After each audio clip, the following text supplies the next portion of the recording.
is a chapter head, member of the board of CRC Kids, and what she does is kind of phenomenal.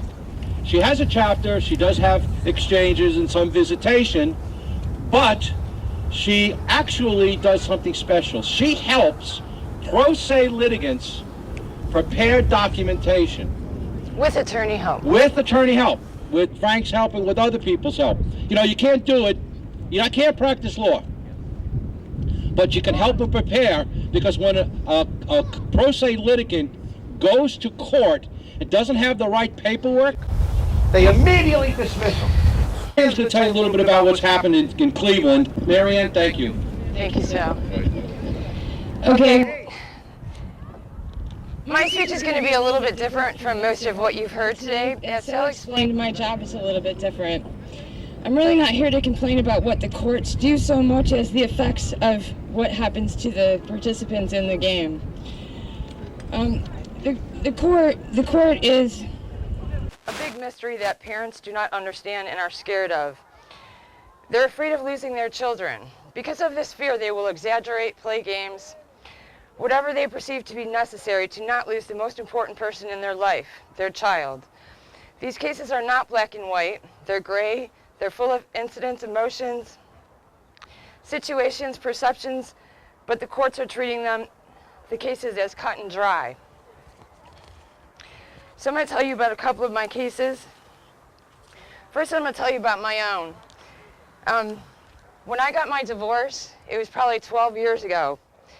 I went to go hire a lawyer, and the first thing he said to me was, how much do you want? Do you want the house? Do you want money? Do you want to kick him out of the house? Because we can file domestic violence on him. And I said to my lawyer, thank you. I said to my lawyer, look, this is my child's father. Why do I want to take everything he has? My lawyer wanted my ex-husband to live in a cardboard box while we were living, taking his money, taking the house, taking the car.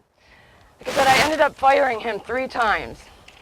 We finally, my ex-husband and I finally did a dissolution. We never fought over the children. I've been divorced for 16 years. My twins are 19 now, and I have a 16-year-old. They're the most healthiest kids mentally because we did it our way. We didn't let the courts rule us. We didn't argue about our kids. Everything was great, and this is how every case should be. And that's going to be the point of my whole speech. I had 2 clients who passed away within the past month. So it's really hard to be here because I missed one of their funerals. But I came here because it was really important for me to tell you all this. The first guy, his name was Guy Lee. I've known him for 6 years. He came to me because the mom of his child filed a domestic violence on him, so he had a 5-year protection order. He couldn't see his child for 5 years. He died not seeing his child. My second case, his name is Wayne Weber. He was my client for over 5 years. We started by having to work on his child support order. So we went to court, we fixed his child support order, and when I walked into court with him, they called me a woman hater. And I want to make my point, I'm not a woman hater, I'm a child lover. I don't believe that anybody, we're not father's rights, we're not mother's rights, we're children's rights. And the children have a right to both of their parents and not one person making more money or whatever. I mean, it's just ridiculous to, the only reason they call me that is because 95% of my clients are men. And that's just the way the courts are set up. So, anyway, moving on with Wayne's case. Baby mama moved the baby to Texas. So then we had to do a visitation order out of Texas. That lasted for 2 years. He had his son for 6 weeks during the summer because it was an out-of-state case. The second year, he had his son for 6 weeks. He had 1 week left to go on his 6-week access with his child. Baby mama moved back from Texas, said that she missed her son. She wanted to take him for a couple days. Wayne said, I understand. You miss him. I missed him a long time. I'm going to let you take him. On information and belief, this child was saying, I don't want to go with mommy. I want to stay here. I don't want to go with mommy. Because he must have had a premonition. Because that was the last day we ever saw Garrett. That was 3 years ago. That's the guy whose funeral I missed. We were this close to getting him access to his child. The courts were no help in all of this. He wrote something. He sent me a text one time.